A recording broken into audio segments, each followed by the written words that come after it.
Welcome to the Conscious Leadership Podcast. In this podcast, we discuss the how-to of creating conscious leadership for business, life, and the world. With ordinary people doing extraordinary things and being truly in control of their own health, wealth, and happiness. Knowledge plus action with a plan creates magical results. Introducing your host, Julie Hogbin, author, international speaker, mentor, disruptor, and creator of conscious leadership, and property investor living in the UK.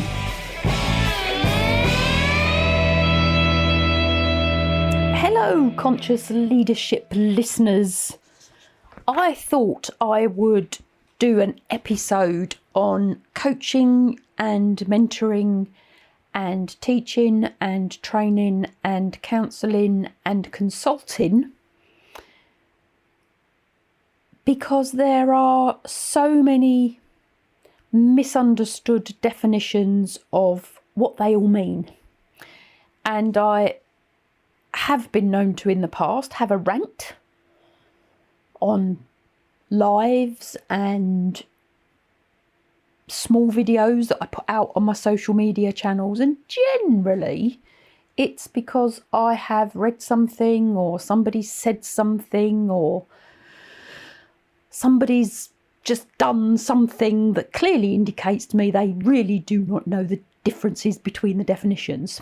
So from somebody who has been in learning and development and coaching and mentoring and training for a very, very, very long time, I thought I'd give you my understanding of the differences and what they all mean. So, and the two that are generally completely misconstrued are the differences between coaching and mentoring. So I'm going to start with them. If you go back to the origins of coaching, it is very often related to a sport. Now, I'm not saying that is always the case. It certainly isn't. Coaching became very, very, very well known in Australia and the United States before it ever got to the UK.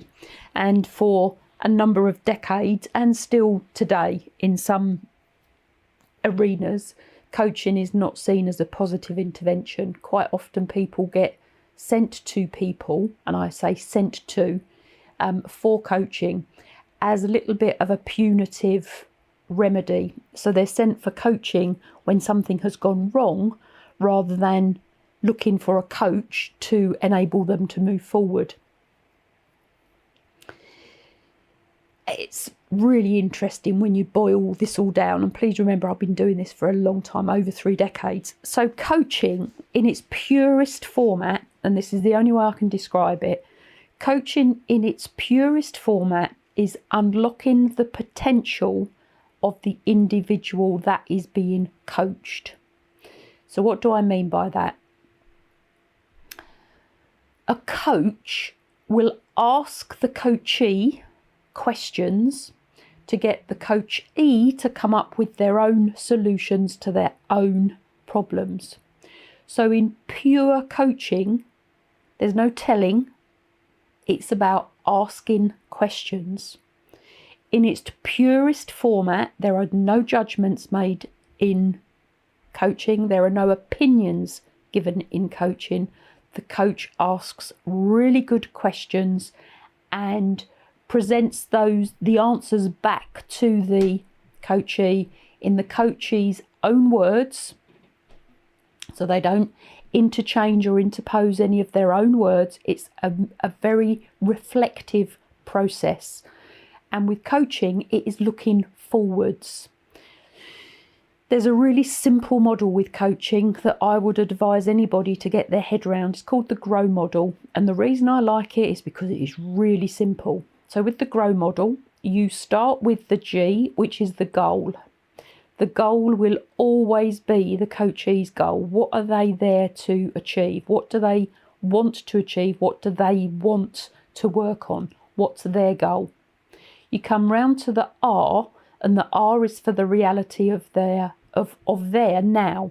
So this is, the goal is what they want to achieve. The reality is, where are they now? Where are they in comparison to the goal? As part of that whole process, there is a gap identified. So this is where I am and this is where I want to go. What's the difference? What's the gap? And that could be a whole multitude of things. Coming around to the O of the GROW model, it's only one. There are more out there. This is just a really simple one. Coming round to the O, what are the options to fill the gap? So what are all of the choices to fill the gap from goal to reality? Now, in pure coaching, the coachee comes up with all their answers, all their options. What has happened in the past is that I know I have a piece of information that the coachee does not have. So, and without that piece of information, their opportunities are limited, and they can't see how they get from where they are to where they want to be. If you have a piece of information, pure information, factual information, you can ask the coachee if you can share that with them. They say yes or no, entirely up to them what they say. Now at that point, when you come round to the W, it's the what are you going to do? When are you going to do it by? So the goal, the reality, the options, and the when. When are you going to do it by? What are you going to do? Now I'll give you a prime example of this. Many years ago, I was coaching an individual who wanted to become an experiential outdoor trainer. So they wanted to teach rock climbing, caving, that sort of thing to youth. Now, at the time, there was a government grant that had been issued that allowed people to apply for it who wanted to do certain types of work. And this qualification fitted into that grant. Now, the person I was coaching did not know that there was a government grant available, and they had very limited funds. So I asked them if I could share that piece of information. They said yes. I shared it. So one of their options on what they could go and do, and one of the action points they took was they were going to go and investigate the grant. Now, I didn't tell them what to do. I didn't advise them what to do. They came up with that. And of course, they may have said, no, not doing anything. So coaching in its purest format, the answers, the solutions all come from the individual. Now, with mentoring is, the definition is a trusted advisor. Now, with a mentor, you go to a mentor because they have the skill set, the knowledge, the wherewithal that you want, that you know you need to learn. So with a mentor, they will tell you what to do. They share their knowledge, they share their experience. It is a far more advisory role. They have already achieved what it is you want to achieve. So they tell you, they short circuit your journey. Now there's a massive difference between being told what to do and being asked questions that give you the answers for yourself. There's a huge difference between mentoring and coaching. Now a coach can be a mentor and a mentor can be a coach. It's a very different set of skills. And both sets of those skills need to be able to promote independence with the individual that is being coached or mentored. You don't want to, in either of those roles, create a dependence on you when you adopt those roles. So if you're listening to this and you want to find a coach or you want to find a mentor, make sure you know what their experiences are. A coach does not need to have experiences in the thing you want to do. A coach needs to have the ability to ask really good questions of you. A coach is not a counsellor. So a counsellor generally we'll be working on an emotional or psychological issue, say problem, that's probably the wrong word, a psychological or emotional issue that you have that you want resolved, that you want support in moving forward on. But a counsellor, and there are counsellors need to be qualified to adopt the role. A coach doesn't need a qualification. It's not a regulated industry. Mentoring does not need a qualification. It is not a registered industry. And even the coaches and mentors that have got qualifications, it does not mean they are any good at what they do. So look for reviews, have the conversation, work out whether you can respect them. It's not about liking, but you've got to be in relationship with them. So a coach is forward focused, a mentor is forward focused. Sometimes a coach may go a little bit backwards to find out what was going on for you to get into the coaching session, but it's generally not about emotional or psychological issues. Generally not. You may touch on them to say, well, what happened? What stopped you doing? What's getting in the way? But it's not going backwards very far. They may need a little bit of history, but they won't need much more. Whereas a counsellor, dependent on the type of counselling there is, and I'm not a counsellor, I have never purported to be a counsellor, and I will never be a counsellor, will go back further to find out what triggered a lot of the things that may be going on for you, and then they will start to work forwards. So counselling generally will look back to go forwards. A coach may look back a tiny little bit to go forwards. A mentor doesn't really care. They want you to move forwards. They may care. Again, bit of a misphrase of a word there. They may care, but a mentor is telling you what to do, basically. So, and all of these are the way that you can help others. Consulting, I didn't even mention that at the beginning, but consulting is where you are employed to give advice. You are employed because of your, I'm going to say, problem-solving abilities and your knowledge and experience. So if you are a consultant, your role is to give advice to whoever is consulting with you. And you will be consulted on a specific element of a certain thing, as you are with mentoring. I did a poll the other day, and over 50% of the respondees had more than one mentor. So you will have a mentor for public speaking. You may have a mentor for business growth. You may have a mentor for how to develop a social media following. So different mentors will have different areas of expertise, and you might have more than one mentor. It's not unusual. Would you have more than one coach? Possibly not. Would you have more than one counsellor? Doubt it very much. So mentors, you can have more than one. You generally have only one coach and one counsellor. So you may end up with 3 people that you're working with. That could get a bit of a confusing mind head for you. I wouldn't suggest that's probably the best thing to do. So, and then the other ones just wanted to touch on teaching and training. Again, the words get used interchangeably at times.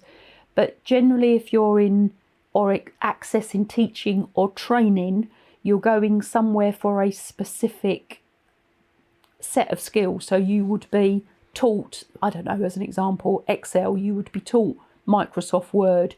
You would be taught how to use, I don't know, WhatsApp. You wouldn't really need, and that might be by a mentor. So again, they interchange. One person can do more than one role. If you are the person in the role, a piece of advice is to talk the roles through with the person that you are working with, see which one they want you to do, and if you change from one to the other, tell them that's what you're doing. If you are looking for a coach or a mentor or a teacher or a trainer, so you are the person that will receive the information, work out what it is you need. I have seen people look for coaches who are uncoachable, and I have seen people work with mentors who just don't do what they're told to do by the mentor. It's an absolute complete waste of time for both parties. It's a waste of money for both parties, and it's a definite waste of time and energy if you're receiving any of it free. So when you're paying, or even if you get it for free as a service, make use of it, because that's what you've gone there for. Somebody once said to me, they were talking about their children, and they said, "Oh, I'm the mentor to my child." And I thought, well, that's an interesting concept. Generally, you choose your mentor. Generally, you choose your coach. And you want to work with somebody that you A, respect, and B, you can be in relationship with. So it's not a case of just telling someone what to do. It's not a case of just giving somebody advice. It's a case of working with somebody both parties agree they're working with. If you are in a mentoring, coaching, teaching, training, consulting relationship that isn't working, leave it. Give good feedback and leave it, on both parties, those that are being paid and those that are paying. If it's not working, have the conversation and leave it, because it will not do anybody any good if you stay there. Good coaches, good mentors create and make fabulous lives for people. Bad coaches, bad mentors can destroy lives. It's probably why it is one of my pet peeves, I suppose is the right word for it. I see coaches, now remember, coaching and mentoring are not registered industries. Some coaches, when they coach, you won't find many reviews on them, because the people they coach don't want to leave a review. They want it to be private. Some people who are mentored will not tell you who their mentor is, because they don't want you accessing them, and the mentor might not tell you who they are mentoring because of the confidentiality agreements that come with it. So it's a very simple concept in a very complex industry: coaching, mentoring, counselling, teaching, training, consulting. You can probably get a counsellor or a coach for, I don't know, £25-30, or you could pay £25,000 for an hour. Depends on what you want, what level you're at. Mentoring is seen, my perception, as a more positive approach. Those in the know have coaches. I have both mentors, I have both coaches. I have mentors and coaches. I don't have a counsellor, but I have had emotional support to get me through a rough patch in my life. So specifically for a period, she's not a counsellor, but she was an emotional mastery wizard, and she helped me a lot. I have coaches that help me, I have mentors, and I have more than one mentor that helps me. So whether you are one or you're looking for one, ask the questions. Please do not just go into a relationship without understanding the differences between the areas. It's, as I said, it's simple and it's complex at the same time. And if you're in any doubt, please, again, as I always say on all of these episodes, ask me the question. I'll be very happy to help you. So an episode on coaching, mentoring, counselling, teaching, training and consulting, and the differences between them. Thanks for listening to the Conscious Leadership Podcast. You can contact Julie on LinkedIn, Facebook, Instagram, Twitter, Pinterest, and hear me out. Please subscribe to her YouTube channel for how-to videos and more content. And please message Julie to have your questions answered.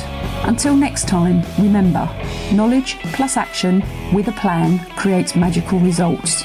See it, say it, write it, believe it, and achieve it.